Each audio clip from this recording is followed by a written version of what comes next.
T21।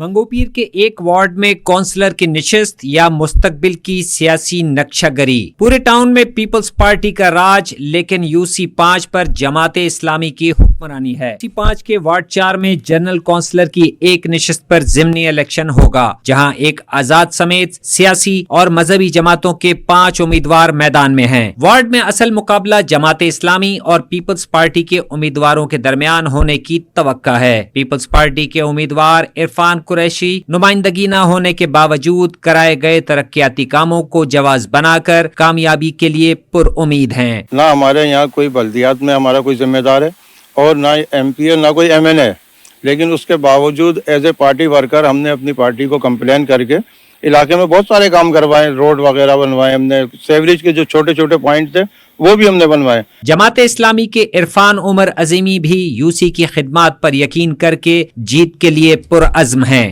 ابھی تک کے جو انتظامات ہیں سرکاری سطح پہ وہ مطمئن ہیں، اطمینان بخش ہیں، اور وہ ابھی بھی آئیں گے. وہ سارے کیمرے وغیرہ کہہ رہے تھے فٹ کریں گے، تو سارے اب مجھے لگتا ہے پرسکون ماحول ہوگا. ضمنی بلدیاتی انتخاب کے نتائج شہریوں کی آئندہ کی سیاسی سمت اور بلدیاتی اراکین پر عوام کے اعتماد کی صورتحال کو واضح کریں گے. کیمرہ مین نوید الرحمان کے ہمراہ رضوان احمد، سٹی 21.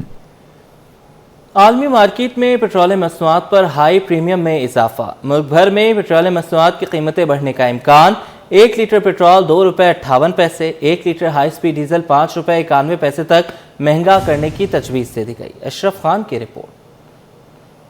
عوام پر مہنگائی کا ایک اور بوجھ ڈالنے کی تیاری. انڈسٹری ذرائع کے مطابق نومبر میں دوسری بار پیٹرول اور ہائی سپیڈ ڈیزل مہنگا کرنے کی تجویز دے دی گئی. 1 لیٹر پیٹرول کی قیمت میں ₹2.98 اضافہ کرنے کی تجویز سامنے آ گئی. منظوری کے بعد 1 لیٹر پیٹرول ₹250.96 پر پہنچ جائے گا.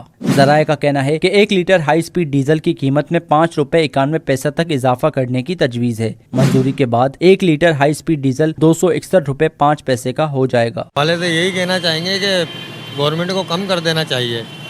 پہلے تو اتنا نہیں تھا، پہلے یہ تھا 160-170 روپے لیٹر تھا، ابھی کم سے کم 250 روپے میں پہنچ گئے. پہلے مطلب کم تھے جو، اور بڑھائی جا رہے ہیں. گورنمنٹ والوں کو تو فری ملتا ہے، ہر چیز فری ملتی ہے. ہمارے لیے عذاب پہ عذاب کیا جا رہا ہے. حکمران کیا کر رہے ہیں اس وقت؟ ہمیں کیا ریلیف دے رہے ہیں؟ ہم ٹیکسز ہم دے رہے ہیں ہر چیز پہ، یہاں تک کہ چھوٹی سی میڈیسن بھی لے رہے ہیں ہم 10 روپے، اس پہ بھی ٹیکسز ہم دے رہے ہیں. ذرائع کے مطابق عالمی مارکیٹ میں پیٹرولیم مصنوعات پر ہائی پریمیم کی وجہ سے اضافے کی تجویز سامنے آئی ہے. پیٹرولیم مصنوعات کی قیمتوں پر فیصلے کے بعد 16 نومبر سے آئندہ 15 روز تک اس کا اطلاق ہوگا. اشرف خان، سٹی 21.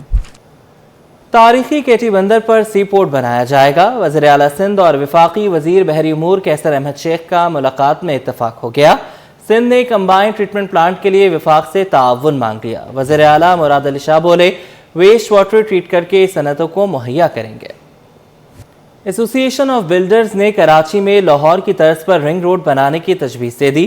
مجوزہ رنگ روڈ کے اطراف کی زمین بھی مانگ لی. میئر کراچی نے سڑک کی تعمیر میں تعاون کا اعلان کر دیا. مرتضی وہاب نے آباد کو بڑی آفر بھی دے دی. کہا کچی آبادیوں میں خالی جگہوں پر اونچی رہائشی عمارتیں بنائیں. اشرف خان کی رپورٹ. کراچی میں لاہور کی طرز کی رنگ روڈ بنانے کی تجویز. آباد کی شہر کے گرد روڈ بنانے میں تعاون کی پیشکش. مجوزہ رنگ روڈ کے اطراف کی زمین بھی مانگ لی. میئر کی کچی آبادیوں کی جگہ اونچی عمارتیں بنانے کی آفر. میئر کراچی مرتضی وہاب نے ایسوسی ایشن آف بلڈرز اینڈ ڈیولپرز کے دفتر کا دورہ کیا. سرپرست اعلیٰ محسن شیخانی نے خطاب میں کہا کہ کراچی میں بھی لاہور کی طرح رنگ روڈ بنایا جائے. روڈ کے اطراف 200 گز پر زمین الاٹ کریں. ممبران سمیت بڑی سرمایہ کاری لائیں گے. آپشن ہے کہ ہم ڈائریکٹلی آپ کو آفر کریں کہ وہ رنگ روڈ آپ بنائیں. اس کی ایکویزیشن ہوتی ہے رنگ روڈ کی، تقریباً 150 فٹ کا آپ کا ریکوائر ہوگا. 100 فٹ اس کے سروس لین آئیں گے، اور وہ جو لینڈ سراؤنڈنگ میں پورے رنگ روڈ میں چل رہی ہے وہ ممبر آف آباد کو دے دیں. وہ آپ کو اس کی پیمنٹ کریں گے اگینسٹ دا پروجیکٹ.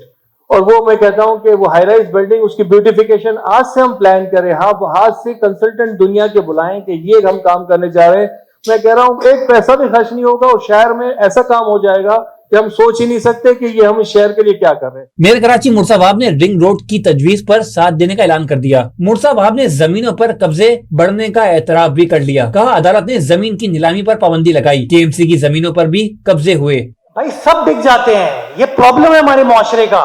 کہیں نہ کہیں ہمیں جس طرح آپ مجھ سے ایکسپیکٹ کرتے ہیں کہ میں اپنے ادارے کے لوگوں کو صحیح کروں نا، میں اس طریقے سے شہریوں سے ایکسپیکٹ کرتا ہوں کہ شہری بھی اس غلط کام کا حصہ نہ بنے۔ میئر کراچی نے آباد کو بھی بڑی آفر کر دی، کہا کچی آبادیوں میں خالی جگہوں پر اونچی رہائشی عمارتیں بنائیں، جو جگہ بچ جائے وہاں تعمیرات کر کے خرچہ پورا کریں۔ میں یہ کہتا ہوں ان کچی آبادیوں میں جو خالی زمین ہے جس پر ابھی تک قبضہ نہیں ہوا، بجائے اس کے ہم پوری کچی آبادی کو ختم کرنے جائیں، جو خالی جگہ ہے ہر کچی آبادی میں آپ بلڈر آئے جگہ آئیڈینٹیفائی کریں کہ یہ جگہ خالی ہے، لیٹ سے 4000 گز کا پلاٹ خالی ہے، اپنی فیزیبلٹی بنائیں کہ اس 4000 گز کے اوپر ہم ایک ورٹیکل عمارت لے کے جائیں گے اور وہاں کے مکینوں کو آپ آفر کریں کہ ہم آپ کو یہاں شفٹ کریں، تو 50 لوگوں کے جو کچی آبادی کے مکانات خالی ہوں گے، پھر آپ کے پاس اور بڑی جگہ ہوگی اس کو ڈیولپ کرنے کی۔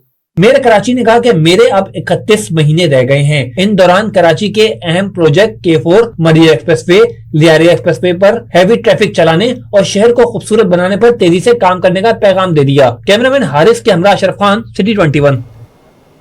دل کے مریضوں کے لیے اچھی خبر ہے، انسٹیٹیوٹ آف ہارٹ ڈیزیز اسپتال انتظامیہ کا احسن اقدام، پہلی بار پرائمری اینجیوپلاسٹی شروع کرنے کا فیصلہ، دل کے مریضوں کو فوری سہولت مل سکے گی۔ لانڈھی میڈیکل کمپلیکس نے ملازمین کو مفت ٹیسٹ کی سہولت دے دی۔ ابراہیم رند کی رپورٹ۔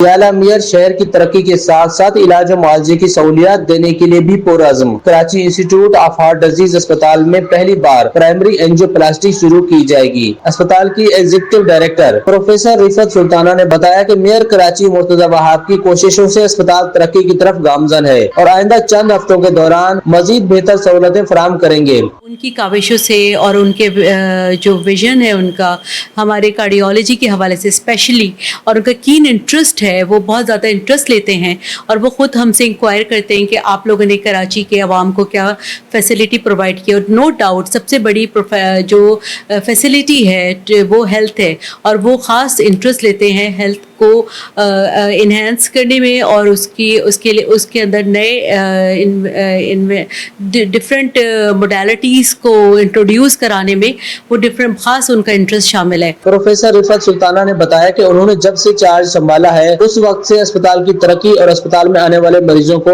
بہتر سہولتیں فراہم کرنے میں کردار ادا کر رہی ہے۔ کیمرامین علی کے ساتھ ابراہیم رند، سٹی 21۔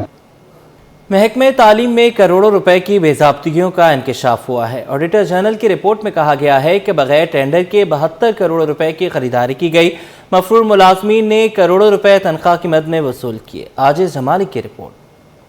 ملازمین غائب غیر قانونی خریداری اور بغیر ریکارڈ کے اربوں کی بدعنوانی، محکمہ تعلیم سندھ کی کلئی کھل گئی۔ محکمہ تعلیم سندھ اور اس کے ماتحت اداروں میں ایک سال کے دوران کروڑوں روپے کی بے ضابطگیاں سامنے آئی ہیں۔ آڈیٹر جنرل کی رپورٹ سندھ اسمبلی نے پبلک اکاؤنٹس کمیٹی کو ارسال کر دی۔ رپورٹ کے مطابق مفرور ملزمان کو تنخواہیں جاری ہوتی رہیں، جبکہ کئی ادارے ٹینڈرز کے بغیر خریداری کرتے رہے۔ سیکنڈری ایجوکیشن امپروومنٹ پروجیکٹ پر 50 کروڑ روپے خرچ کیے گئے اور ایک سال کے دوران 7 پروجیکٹ ڈائریکٹرز تبدیل ہوئے۔ تمام ڈائریکٹرز 19 کے بجائے 18ویں گریڈ کے مقرر کیے گئے۔ محکمہ تعلیم کے 5 اداروں نے 72 کروڑ 39 لاکھ روپے کی بدعنوانی کی۔ Sindh basic education program, Sindhi ادبی بورڈ، ڈائریکٹر اینڈ ریسرچ اور MD سندھ ایجوکیشن فاؤنڈیشن بھی غیر قانونی خریداری میں ملوث پائے گئے۔ مارچ 2022 میں رپورٹ کے مطابق DEO سیکنڈری شہید بے نظیر آباد نے بھی قواعد کی خلاف ورزی کی۔ ریکارڈ فراہم کرنے کے لیے لکھا گیا لیکن ریکارڈ موجود نہیں تھا۔ ضلع ملیر میں پرائمری ایجوکیشن کے 20 ملازمین غائب ہیں، جنہوں نے غائب ہونے کے باوجود کروڑوں روپے کی تنخواہیں وصول کی۔